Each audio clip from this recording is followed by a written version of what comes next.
ለኔ ተራ ነገር ነበር የሰራሁት ግን ሰው ወዶታልና ሰው ስለወደደ በጣም ደስ ብሎኝ ምንድነው ብዬ ብዙ ሰዎች ወደ እናንተም ስገባ እንደውም ፋርትናይን ተሰርቋል ሲባል ነበር።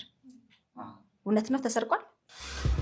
ሂዶ አብዶታል ወይ እኛ አብደናል ወይ በእኛ አይምራችን ላይ የሆነ ሰው አሰርቶ ይሆናል። ማንንም እንዳሰሙ ምሉም አሉ።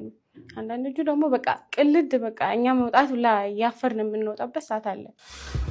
በዋነኝነት ህይወት ከእውቅና በፊት ምን ትመስል እንደነበረ ነው አሁን እየነገርከን ያለው። ቤተሰብን የምታስተዳድረው አንተ ነህ።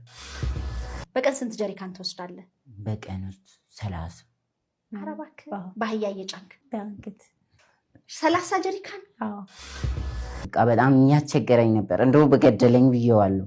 ይሄ አይን ምን ጉድ ነው? ይሄ ምን አይነት ስቃይ ነው ብዬ በጣም አለቅኩ። ወይ በዚህኛው ፎቅ እኔ ልውረድ አልኩት። ራስህን ከፎቅ ላይ ልጥ? አዎ በጣም ነው በዛን ሰዓት በጣም ያመኝ